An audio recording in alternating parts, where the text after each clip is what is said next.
ನೇಹಾಲ್ ವಧೇರಾ ಅವರ ಅದ್ಭುತ ಬ್ಯಾಟಿಂಗ್ ನೆರವಿನಿಂದ ಪಂಜಾಬ್ ಕಿಂಗ್ಸ್ ತಂಡ ಆರ್ಸಿಬಿಯನ್ನ 5 ವಿಕೆಟ್ಗಳಿಂದ ಸೋಲಿಸುವ ಮೂಲಕ ಸತತ 2ನೇ ಗೆಲುವು ದಾಖಲಿಸಿತು.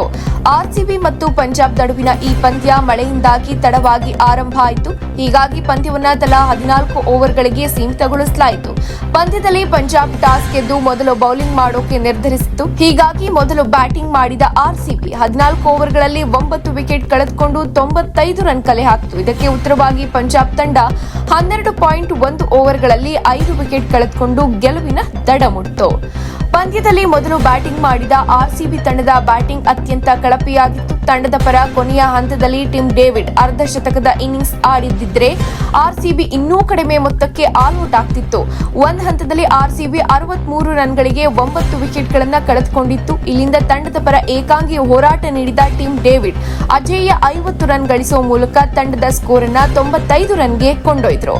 ಡೇವಿಡ್ ಹೊರತುಪಡಿಸಿ ನಾಯಕ ರಜತ್ ಪಟಿದಾರ್ 23 ರನ್ಗಳ ಇನ್ನಿಂಗ್ಸ್ ಆಡಿದ್ರು. ಉಳಿದಂತೆ ಯಾರಿಂದೂ ಜವಾಬ್ದಾರಿಯುತ ಬ್ಯಾಟಿಂಗ್ ಪ್ರದರ್ಶನ ಕಂಡು ಬರಲಿಲ್ಲ.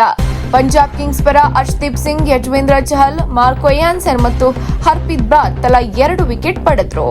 53 ರನ್ಗಳಿಗೆ 4 ವಿಕೆಟ್ಗಳನ್ನು ಕಳೆದುಕೊಂಡಿದ್ದ ಪಂಜಾಬ್ ಕಿಂಗ್ಸ್ ತಂಡಕ್ಕೆ ಗೆಲುವಿನ ಹಾದಿಯನ್ನ ಸುಲಭಗೊಳಿಸುವ ಜವಾಬ್ದಾರಿಯನ್ನ ನೇಹಾಲ್ ವಧೇರಾ ಮತ್ತು ಶಶಾಂಕ್ ಸಿಂಗ್ ಜೋಡಿ ವಹಿಸಿಕೊಂಡರು.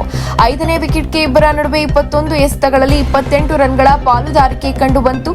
ಪಂಜಾಬ್ ತಂಡದ ಪರ ಗೆಲುವಿನ ಇನ್ನಿಂಗ್ಸ್ ಆಡಿದ ನೇಹಾಲ್ ಅಜೇಯ 33 ರನ್ಗಳ ಇನ್ನಿಂಗ್ಸ್ ಆಡಿದ್ರು. ಆರ್ಸಿಬಿ ಪರ ಬೌಲಿಂಗ್ನಲ್ಲಿ ಜೋಶ್ ಹೇಜಲ್ವುಡ್ 3 ವಿಕೆಟ್ ಪಡೆದರೆ ಭುವನೇಶ್ವರ್ 2 ವಿಕೆಟ್ ಪಡೆದರು. ಮತ್ತಷ್ಟು ಸುದ್ದಿಗಳಿಗಾಗಿ ನೋಡ್ತಾ ಇರಿ ಪಬ್ಲಿಕ್ ನ್ಯೂಸ್ 24x7. ಇದು ಸತ್ಯದ ಧ್ವನಿ.